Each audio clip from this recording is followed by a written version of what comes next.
Hey guys, I just wanted to take some time today to show you how to make some Dragonscale chainmail just like this. A user named LoneWolf720 asked me in a comment on my first chainmail video, like months back, he left a comment asking me to show how to make Dragonscale chainmail. And I told him that I would make a tutorial, and months have gone by and I never really thought of a way to make an effective video because it's a really complicated weave.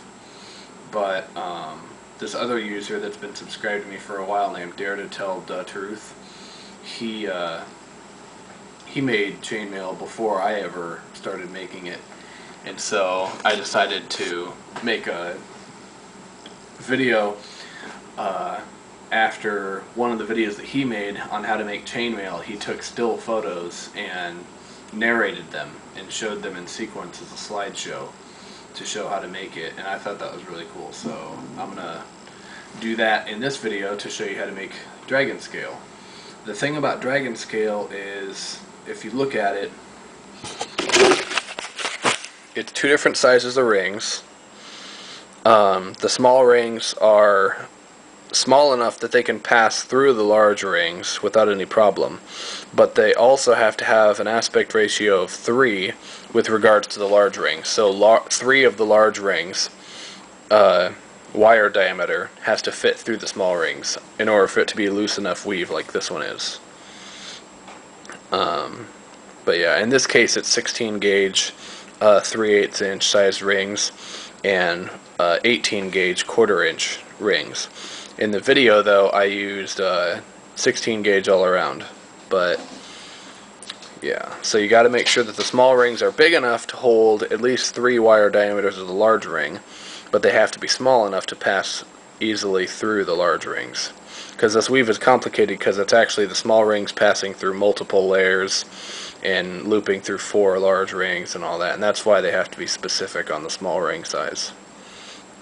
But anyway, props to Dare to Tell the Truth for giving me the idea for this tutorial, and to LoneWolf720 for requesting it, and I hope this tutorial helps you out.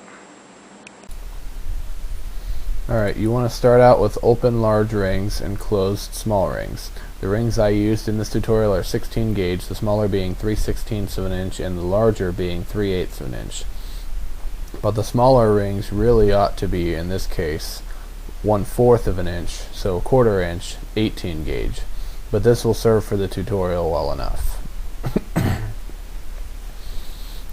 For the first step, you want to start by making 2 5-link chains of alternating large and small rings, just like this.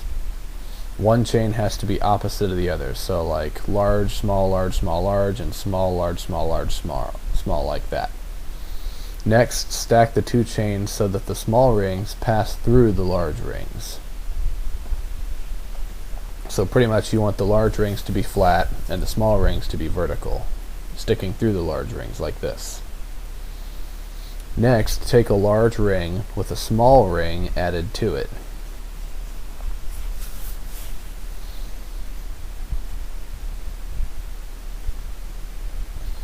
You want to pass it up through the right hand small ring on the first layer and close it, keeping the small ring you added below the ring through which you just passed the large ring, so that they seem to stack like that, or like this.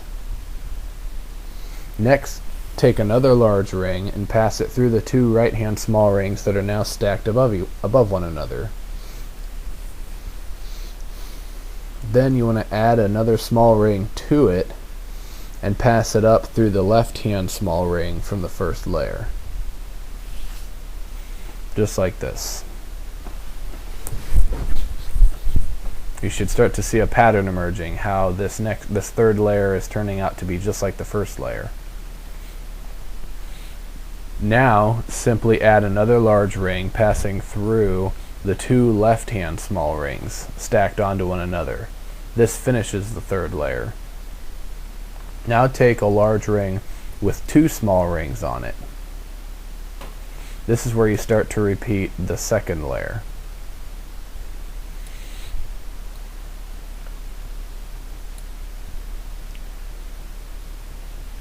pass the right hand side of the ring through the small ring on the far right, and the left hand side of the ring through the center small ring before closing it. Make sure that the small rings added are below the small rings through which this ring just passed. Now take another large ring with a small ring on it. Just like this. You want to pass the right side of the ring through the two small center rings, and then the left side through the leftmost small ring from the second layer. Again, make sure that the small ring is beneath the small ring through which you just passed the large ring. This is how the piece looks now after adding a fifth layer in the same manner as before. As I said, the small rings really ought to be 18 gauge quarter inch, so this example is too tight to be useful. As long as the small rings will fit inside the large rings, while also having an inner diameter equal to 3 wire diameters of the large rings, it will work. This is a picture of a larger piece that I had made a while ago that actually works. This is what it ought to look like.